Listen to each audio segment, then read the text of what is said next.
Jonathan, thank you so much for what you mean to the faith and to the Christian faith, and especially here at Charleston Southern University. I know it's your first time.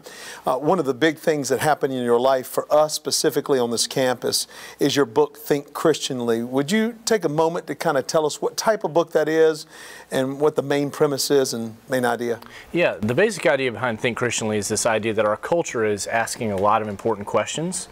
And so how as Christians do we engage a culture that maybe doesn't share the same assumptions and values and worldview that it used to, specifically a Christian worldview. And so this book is really meant to help equip Christians to think well about their faith, to be able to live it out in everyday life. And with that being said, why is a college Christian education so important, especially with the culture, settings, and thinkings today? Yeah, and so students are engaging a lot of opportunities and challenges. And so to have a Christian environment in a Christian university, a Christian college, where they have time and space to explore questions that matter from a Christian perspective and learn, honestly, what modern education is not doing for most students is integration. Where does my faith fit with everything else in life? We kind of have all these silos of information, and what students need is an integrated worldview so they can live really all of life before the Lord Jesus Christ. So you made a statement earlier today. You said Christianity is deeply personal, but not private. And so, you know, college students come on college campuses and they think, you know, my faith is not only personal, but it's private. How is the Christian faith different from that type of viewpoint? Yeah, so the Christian faith is deeply personal, but it's not private. And what I mean by that is that Christianity rises to the level of being true and false. It's real, it's rational, you can actually investigate it. It's not like a preference or a flavor of ice cream or just something, you know, you may want. You like strawberry, I like chocolate. It's not like that. It's more of what is real and what is true. And so it's deeply personal because it's with a relational God, having eternal quality of life with God through Jesus Christ. So it's deeply personal, but it's not private. It's not something that's just cordoned off in here that no one else has access to. We're called to live that faith out publicly. So a Christian education allows you the opportunity to look at all the different types of disciplines with the backdrop of truth. With that being said, what are some of the challenges that college students are facing today regarding their attacks on truth? Yeah, I mean, when it comes to truth, honestly, is there such a thing as truth? Spiritual and moral, religious truth anymore. And so operating in the background of our culture right now is an assumption, and it's called scientism. And the basic idea here is simply this: only the hard sciences give us truth. Now, as Christians, we're big fans of science. The Judeo-Christian worldview in many ways gave us the scientific enterprise. So we're not anti-science, but science is only one slice of the knowledge pie. And so when we look at this, what we need is a holistic worldview, because our culture doesn't assume that you can even know things about religious, moral, or spiritual truth anymore. So first thing is honestly getting that back on the table and challenging that assumption that science is the only discipline that provides us knowledge about our world. And why is it that college students are faced with that challenge of you can't know anything about moral truth? Let's just pick that one. What's the real attitude today in our society regarding morality? Yeah, and so mainly is that people are skeptical towards morality. There's a couple of things going on. There's part of what I just mentioned about the sciences and the fact that well, how do you measure a moral value or a do or a don't or something like that scientifically? But moreover, more importantly, what we have is that we don't like authority. Everyone has what's called a cosmic authority problem. We don't like people telling us what to do. And so anytime there's a claim of obedience on our lives, whether that's religious or moral, people tend to resist that. And so our culture values freedom in doing what they want when they want to do it. And there's plenty of good elements to freedom, but that's driving this idea that, well, you know what? My moral truth is you do what you want, I don't want to hurt anybody. If I'm not hurting anybody, I guess it's okay kind of mentality, when the reality is truth is objective. There's a real world out here, and I either bump up against it and cooperate with it, or I break myself against it. That's the way truth works. And so that's true with morals, it's true with spirituality. And so we need environments where students can wrestle and engage those questions. And that's what we try to provide here at Charleston Southern University. So to kind of piggyback what you just said, so I'm a college student, and I say, listen, whatever works for you, that's great. It might not work for me, but if it works for you, that's great, as long as it doesn't hurt me.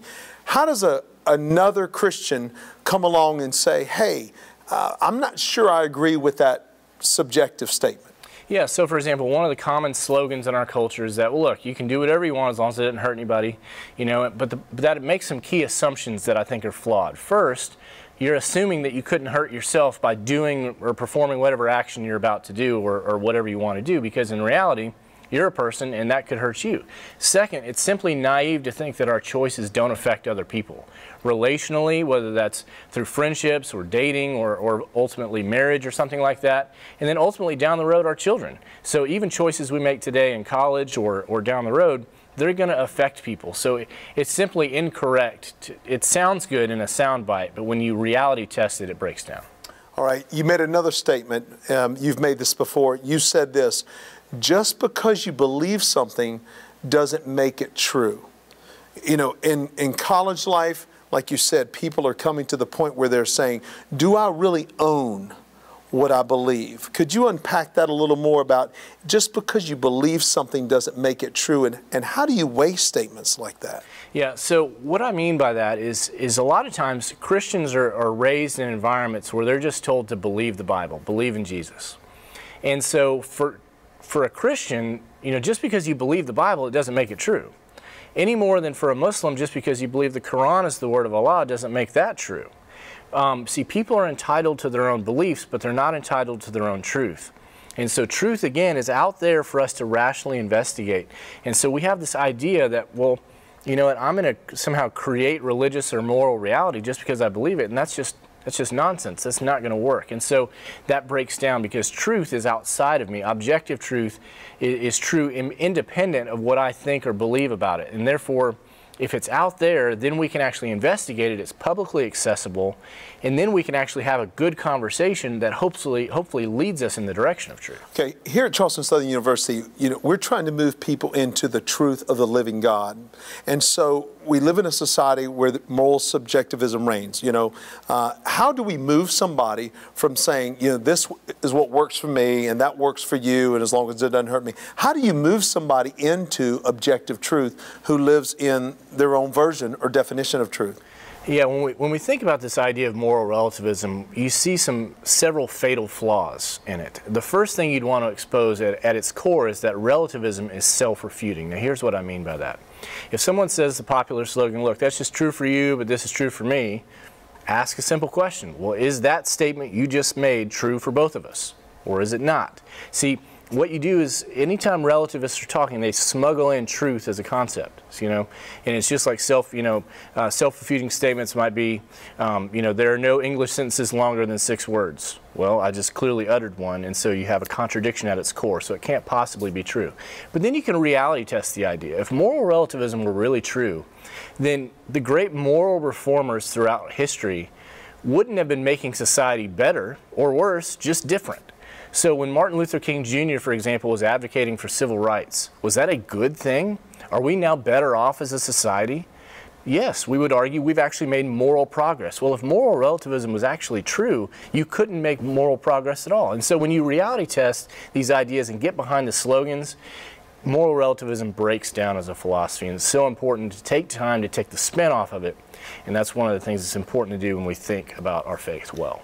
Here at CSU, our core value, obviously, is to take the Christian worldview and integrate that into learning, leading, and serving.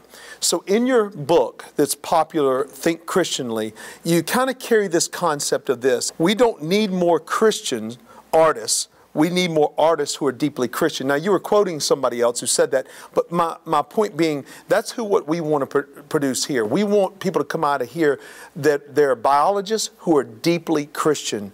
There are people in the criminal justice system who are deeply Christian. Successful and vibrant businessmen who are deeply Christian. People within the medical field and education that are deeply Christian. How do you move people in that? Yeah, so here's the basic idea, and this is what I was trying to do with Think Christianly at its core, is that first thing is, look, Christianity actually rises to the level of being true or false. Next, there's actually good reasons to believe that it's true. And finally, if it is true, then it speaks to all of life. There is no area of life, if God has spoken, that remains untouched by that. And so what we look at, so, you know, I mentioned earlier this great quote by Dick Staub, who said, look, we don't just need more Christian artists, we need more artists who are deeply Christian. What that means is this worldview seeps into who they are. And they're able to actually move, and it permeates. It's not just trivial, it's deep. You see these themes of creation, fall, redemption, and restoration in their art. Or you look in finding what's broken in our society and our culture, and you're just like, how do I move into that and do something about that and bring restoration there in this unique moment that God has placed me? So it's not fragmented into this Sunday morning only faith, it's this Sunday morning only Christianity. And so having this holistic, integrated mindset is critical if we're going to live faithfully as God has called us to be, and having students to be able to engage that during the most formative period of their lives during the college years, I think is critical, that they're able to actually have space to explore and engage questions that matter from a Christian perspective, and then they're equipped to really engage and live that out well. If I was an 18-year-old and I'm looking at the possibility of going to a Christian university, tell me, scholar, author, apologist, but most importantly, man of God, why should I go to a Christian university? Well, the first thing you need to do is go because you believe Christianity is true. And then once you're convinced of that, you can grow in your faith in a depth, because you're going to need a foundation with which to live out the calling God has placed on your life. You need wise relationships around you that you're going to find in a Christian environment that are going to support you, challenge you, call you to something bigger than yourself. You're going to need mentors and teachers and professors who can come alongside and shepherd you and actually help you find out who it is that God's created you to be and give you confidence to live that out. Because, you know, the world it's a broken, fallen place. And to be lights in a dark place, we need training. And coming to a Christian university provides a context, relationships, input, expertise, mentors, professors. It provides you an environment so you can grow, and then it launches you into the future to really be who God has called you to be. You know, here at Charleston Southern University, we value academic excellence in a Christian environment. And so on behalf of the university, I just want to thank you so much for taking time and coming. I know you're a busy man and got a lot of opportunities, and so we're grateful that you would come here and really help these students become transformed into the likeness of Christ. Thank you. Well, thank you so much. It's been a pleasure being with you.